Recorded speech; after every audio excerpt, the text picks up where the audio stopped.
Vamos a hablar acerca de anatomía de la mano. No es una anatomía profunda, es una anatomía general. Vamos a describir los principales huesos, las arterias, las venas, los nervios, lo macro. No vamos a entrar en el detalle, lo más importante, lo más destacado de lo que queremos intentar identificar en este video.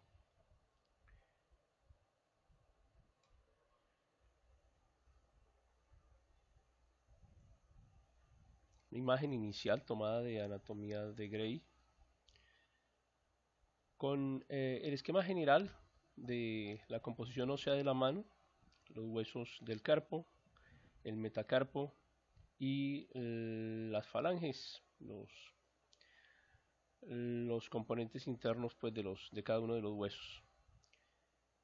Recuerden eso sí que en esta imagen hacia abajo diremos eh, proximal y más hacia los dedos diremos distal. Cuando nos vayamos a hacer referencia a los movimientos, abducción y aducción.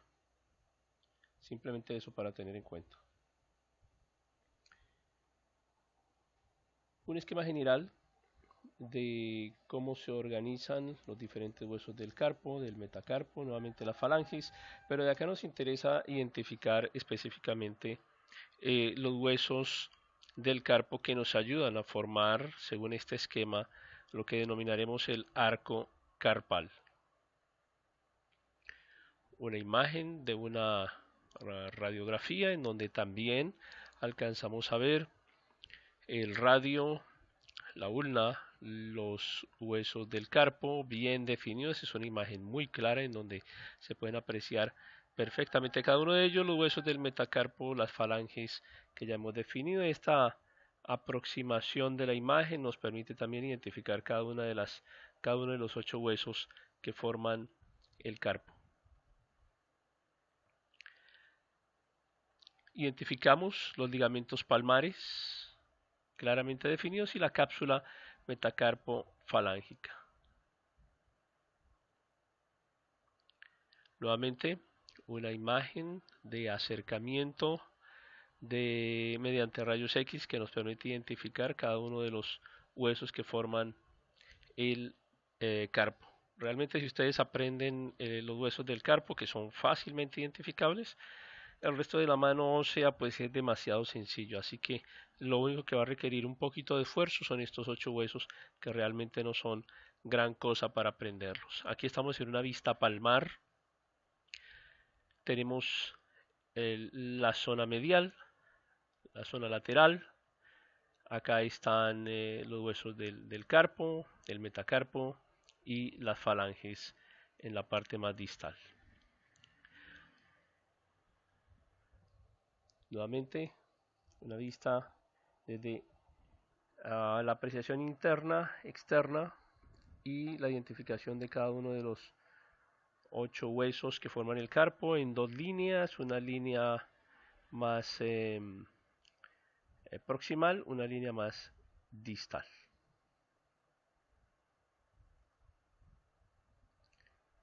Vamos a identificarlos ahora uno por uno. Aquí tenemos el escafoides. Dicen que se parece a un barco.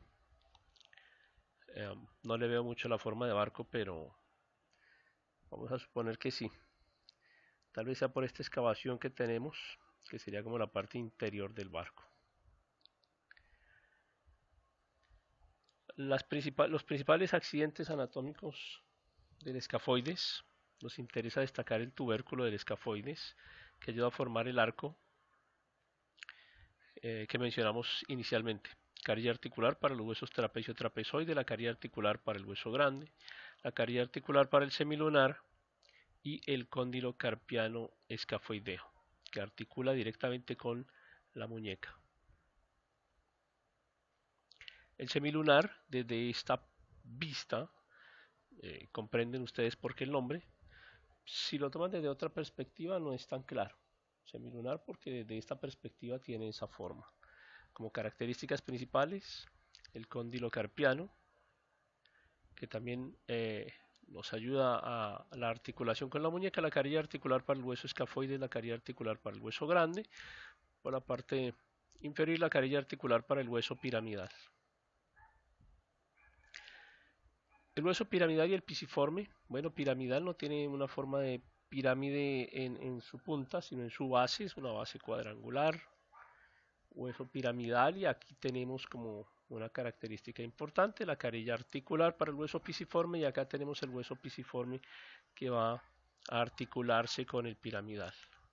Una carilla articular para el hueso semilunar y la carilla articular para el hueso ganchoso. El pisiforme, vemos claramente la carilla que le permite articularse con el hueso piramidal.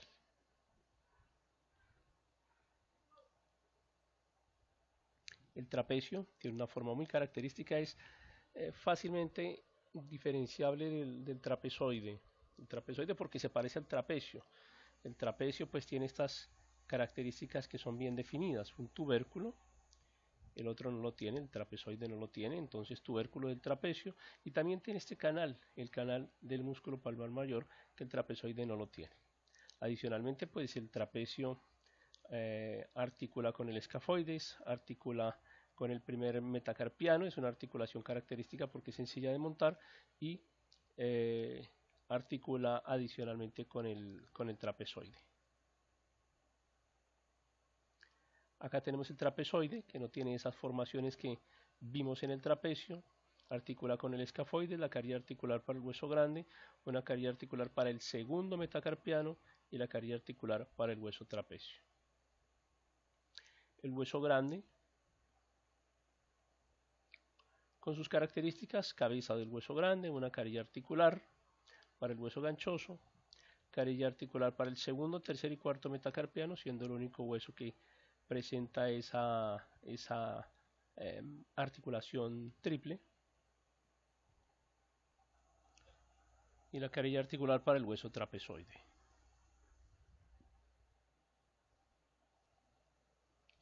El hueso ganchoso, bien característico, no hay otro que se asemeje anatómicamente a él, fácil de identificar también. Apófisis unciforme, articulación para el hueso piramidal, carilla articular para el hueso grande, carilla articular para el quinto metacarpiano. Les dejo esta imagen para que practiquen. Les dejo esta otra imagen para que sigan practicando. A mis estudiantes les sugiero que impriman la imagen en una cartulina, en algo así. Como tenemos estas pestañas aquí debajo de la imagen del hueso, la doblan hacia la parte de atrás y les permite hacer como una especie de fichas de imagen para identificar fácilmente cada uno de los huesos. Pasamos a los huesos metacarpianos, una vista palmar, una vista dorsal, y las características en todos ellos son comunes, por tanto no vamos a describirlos uno por uno. Presentan apófisis estiloides, una base, un cuerpo y una cabeza en donde se presentan los cóndilos.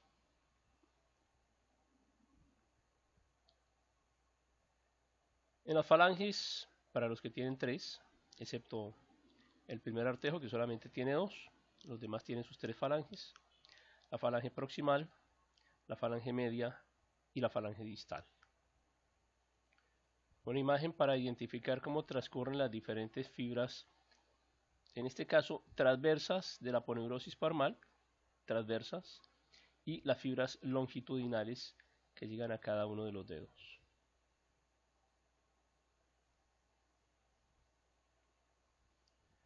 Identificamos el extensor del pulgar, el abductor del pulgar y por supuesto la vena cefálica. Acá alcanzamos a diferenciar también la arteria radial.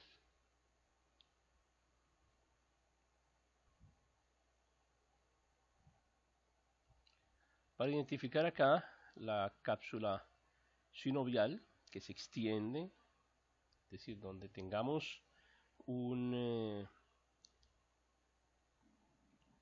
paquete nervioso, vamos a tener una cápsula sinovial. Acá tenemos el retináculo flexor, la cápsula sinovial del flexor del pulgar. Y por supuesto las otras cápsulas sinoviales. Simplemente esta imagen les permite identificar cómo se distribuyen los nervios dentro de sus cápsulas y dentro de sus componentes fibrosos que los recubren.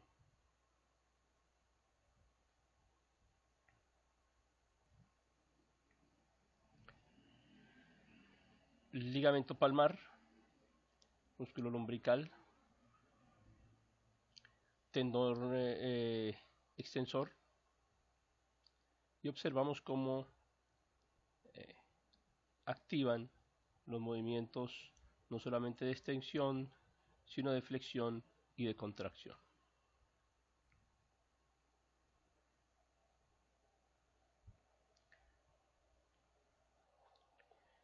Identificamos la arteria radial, el primer dorsal interóseo. Los demás elementos ya los conocen, que nos ayudan a hacer el movimiento de abducción.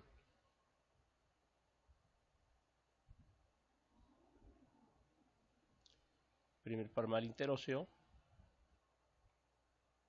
Y cómo se insertan para hacer los movimientos de aducción.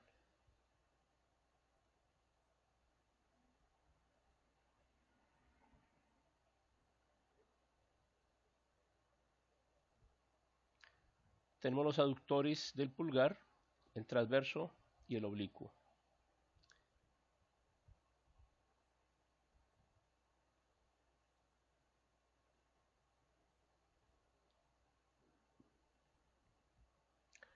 Arteria ulnar, arteria radial, el arco palmar profundo, el arco palmar superficial. Desde la arteria ulnar tenemos las derivaciones arteriales que van para cada uno de los diferentes dedos. Pero fíjense ustedes cómo es desde el arco palmar superficial, que se hace irrigación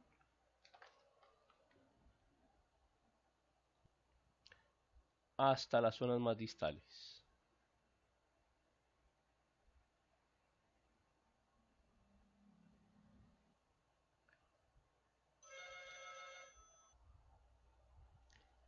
Arteria radial, arteria ulnar, el nervio ulnar. Nuevamente identificamos los músculos tenares,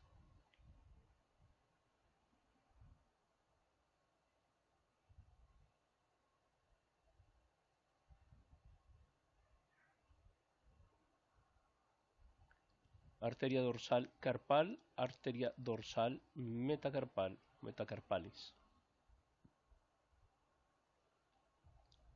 A nivel venoso, entonces identificamos la vena basílica, la vena cefálica, y encontramos toda la red venosa dorsal, formada por las dos anteriores.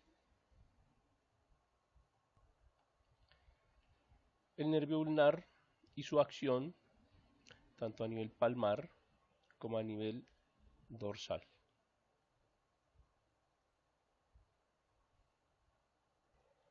Una imagen que nos permite identificar la acción conjunta tanto de los nervios como de los ligamentos y las articulaciones.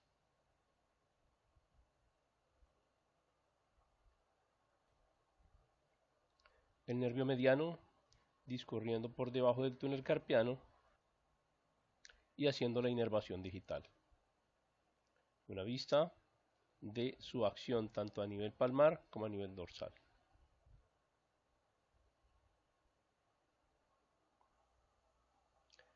La rama superficial del nervio radial, la tabaquera anatómica.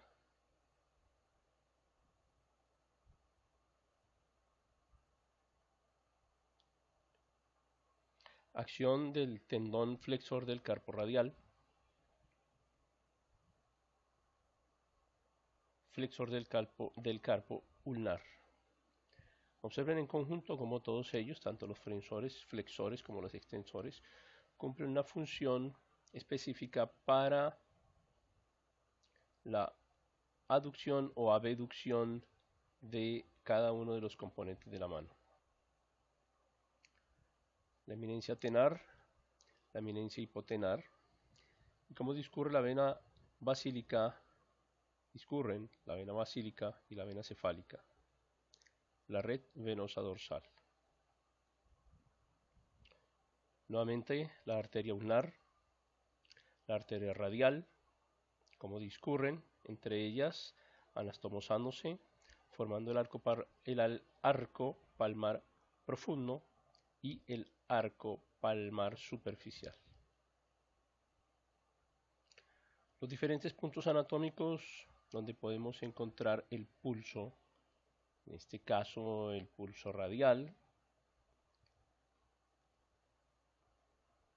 o el pulso axilar, dependiendo la evaluación que ustedes estén realizando. Bueno, eso es todo. Les agradezco el tiempo que dedicaron para ver el video. Es una anatomía general. Más adelante profundizaremos tanto en irrigación como en inervación. Muchas gracias.